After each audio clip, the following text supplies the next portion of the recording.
Assalamualaikum warahmatullahi wabarakatuh. Kami dari kelompok 5 akan mempresentasikan tentang expert system. Pertama-tama, kelompok 5 terdiri dari saya Suci Nurinda Sari Talib. Halo, nama saya Ahral Mozab dan Ibrahim.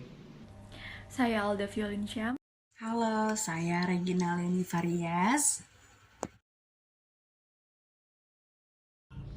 Apa itu expert system atau sistem pakar?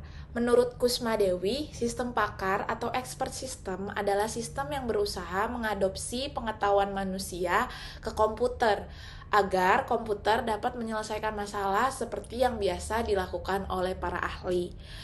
Dan sistem pakar yang baik dirancang agar dapat menyelesaikan suatu permasalahan tertentu dengan meniru kerja dari para ahli.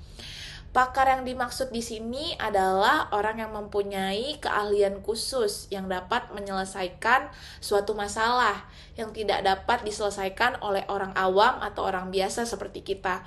Contohnya itu seperti dokter, mekanik, psikolog, dan lain-lainnya. Adapun contoh aplikasi expert system yaitu Dendral, mengidentifikasi struktur organik tak dikenal melalui analisa spektrum massa dan ilmu kimia. Lalu yang kedua itu ada misin, identifikasi bakteri penyebab infeksi dan merekomendasikan antibiotik dengan dosis yang disesuaikan dengan berat tubuh pasiennya. Selanjutnya itu ada deep Matter Advisor yang digunakan oleh Schlumberger untuk analisa data dalam pengeboran minyak. Sejarah Expert System. Expert System pertama kali dikembangkan oleh komunitas AL atau Artificial Intelligence pada pertengahan tahun 1956.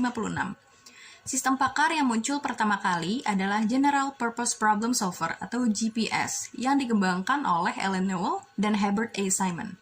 Pada pertengahan tahun 1960-an, terjadi pergantian dari program serba bisa atau General Purpose ke program yang spesialis atau Special Purpose dengan dikembangkannya Dendral oleh E. Furstenbach dari Universitas Stanford dan kemudian diikuti oleh MYCIN.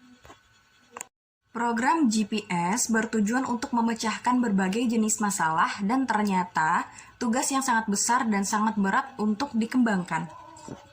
Pada tahun 1972, Newell dan Simon memperkenalkan teori logika secara konseptual yang kemudian berkembang pesat dan menjadi acuan pengembangan sistem berbasis kecerdasan buatan lainnya. Buchanan dan Furstenbach juga mengembangkan bahasa pemrograman Dendral pada tahun 1978. Bahasa pemrograman ini dibuat untuk Badan Antariksa Amerika Serikat, yaitu NASA, dan digunakan untuk penelitian kimia di planet Mars. Pada tahun 1976, yaitu 2 tahun sebelum Dendral, sebenarnya program sistem pakar sudah dikembangkan secara modern, yaitu MYCIN, yang dibuat oleh ShortLife dengan bahasa pemrograman LISP. Program MICIN menyimpan kurang lebih 500 basis pengetahuan dan basis aturan untuk mendiagnosis penyakit manusia. Awal tahun 1980-an, teknologi sistem pakar yang mula-mula dibatasi oleh suasana akademis mulai muncul sebagai aplikasi komersial, khususnya XCON, Excel, atau dikembangkan dari R1 pada Digital Equipment Corp dan CAT1, dikembangkan oleh General Electric. Sistem pakar dari tahun ke tahun selalu mengalami perkembangan sampai saat ini. Siapa sih yang pertama kali mengembangkan expert system? Expert system atau sistem pakar pertama kali dikembangkan oleh komunitas AL pada pertengahan tahun 1960. Sistem pakar yang muncul pertama kali adalah General Purpose Problem Solver atau yang biasa kita sebut GPS yang dikembangkan oleh Newell dan Simon menurut Turban 1995. Bagaimana tahapan proses dalam membangun expert system? Dalam membangun expert system, terdapat 5 tahapan proses, yaitu identifikasi, konseptualisasi, formalisasi, implementasi, dan pengujian. Tahap yang pertama ada identifikasi. Identifikasi merupakan tahapan untuk mengidentifikasikan permasalahan yang dikaji. Dalam hal ini ditentukan batasan masalah yang dikaji, pakar yang akan terlibat, dan tujuan yang hendak dicapai. Sebaiknya, permasalahan yang dikaji bersifat sempit namun kompleks, yang artinya mendalam. Pada tahap ini, knowledge engineer dapat menentukan masalah secara umum dan memilih pakar kemudian berdiskusi untuk menentukan batasan masalah yang dikaji. Yang kedua, yaitu konseptualisasi. Konseptualisasi merupakan tahap di mana knowledge engineer dan pakar menentukan konsep yang akan dikembangkan menjadi expert system. Dari konsep ini, seluruh unsur yang terlibat dirinci dan dikaji, hubungan antar unsur, serta mekanisme pengendalian yang diperlukan untuk mencapai solusi. Yang ketiga yaitu formalisasi, merupakan tahap di mana unsur-unsur atau proses digambarkan dalam bentuk yang bisa digunakan untuk expert system. Dalam tahap ini sudah bisa ditentukan juga alat pembangun expert system yang mana yang akan dipergunakan.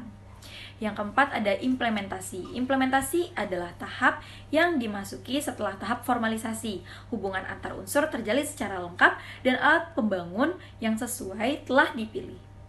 Dalam tahap ini, knowledge engine. Tentunya sistem pakar memiliki kelebihan dan kekurangannya masing-masing. Kelebihan daripada sistem pakar adalah sistem ini mampu meningkatkan produktivitas kerja, sehingga setiap pekerjaan dapat diselesaikan dalam waktu yang lebih singkat. Sistem ini juga mampu meningkatkan kualitas dari sisi pemberi nasihat agar lebih konsisten. Dalam penggunaannya, sistem ini dapat bekerja secara real-time dan memiliki tingkat keandalan yang tinggi. Sementara itu, kekurangan dari sistem pakar adalah sistem ini memiliki kendala dalam mendapatkan pengalaman atau insight baru yang dimiliki oleh beberapa pakar. Biaya pembuatan pakar sendiri pun cukup tinggi, disesuaikan dengan kualitas dari pengetahuan yang dihasilkan.